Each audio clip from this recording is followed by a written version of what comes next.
Hello' guys, মই কথা এটা ক'ব আহিছোঁ। কিছুমানে যে ৰিয়ান পৰাগক যে ট্ৰল কৰে, ৰিয়ান পৰাগৰ নিচিনা কোনোবা হ'ব পাৰিছে নেকি? সেইদিনাখন খেলখনত কোনোবাই কয় 4 ৰান মাৰিলে ৰিয়ান পৰাগে, কোনোবাই কয় এইখন খেলত 25 ৰান কৰিয়ে আউট হৈ গ'ল, ৰিয়ান পৰাগে একো কৰিবই নাজানে, তাৰ কেৰিয়াৰ বৰবাদ হৈ গ'ল। মই সুধিছোঁ ৰিয়ান পৰাগৰ নিচিনা কোনোবা হ'ব পাৰিব নেকি?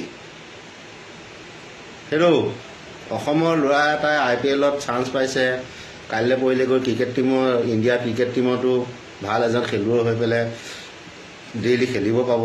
সেইটোৱে চিন্তা কৰিব লাগে আমি।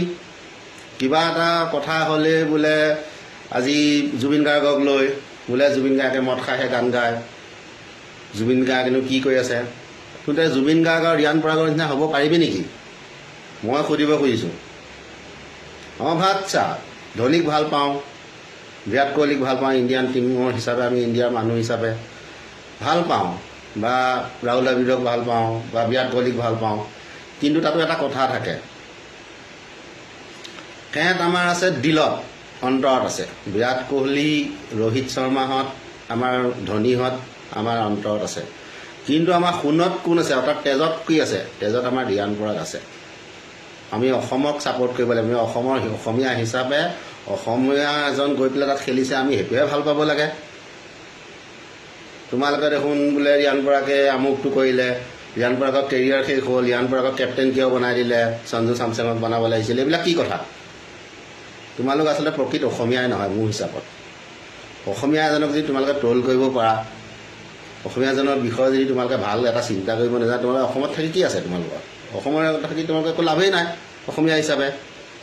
জুবিন গাৰ্গক লৈ ট্ৰল কৰা, জুবিন গাৰ্গে কি কৰি আছে? মদ খাই গান গাই ষ্টেজত আমুক তামুক বস্তুক বহুত কৰে। কিন্তু জুবিন গাৰ্গৰ নিচিনা গায়ক বা এজন শিল্পী হ'ব পাৰিবা জানো? আমাৰ জুবিন গাৰ্গৰ গান নুশুনিলে ৰাতি টোপনি নাহে। কিবা এটা বেয়া লাগিলে জুবিনৰ গান শুনো, কিবা এটা ভাল লাগিলে জুবিনৰ গান শুনো। ক'ৰবালৈ গৈ থাকিলে, পিকনিক হ'লে, হৰিনাম হ'লে, ক'ৰবাত নাম এখন পাতিছে, তাত আমি জুবিন গাৰ্গৰ গান শুনো। তোমালোকে জুবিন গাৰ্গক লৈ ট্ৰল কৰা, আমুকত যাব নিদিওঁ, ই আমুকহে কৰিছে তামুকে। তেওঁ এজন প্ৰথম যেতিয়া ছিংগাৰ বা শিল্পী হৈছিলে, গান গাবলৈ শিকিছিলে, তেওঁ ষ্টেজত, সকলো মানুহ ষ্টেজত উঠিলে মানুহে ভয় খায়। ভয় খোৱাৰ কাৰণে তেওঁ 2 এপেক লৈ পেলাই এটা আদত এটা হৈ গ'ল। এতিয়া তেওঁ খায়। মদ নোখোৱা মানুহ দুনিয়াত কোন আছে? মদটো চবেই খায়।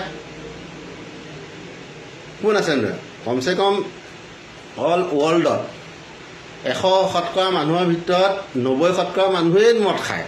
10% এটা মানুহে মদ নাখায়। তেওঁ এটা আদত হৈ গ'ল, অকণমান খায়। তেওঁক লৈ পেলাইতো ট্ৰল কৰিবলৈ দৰকাৰ নাই।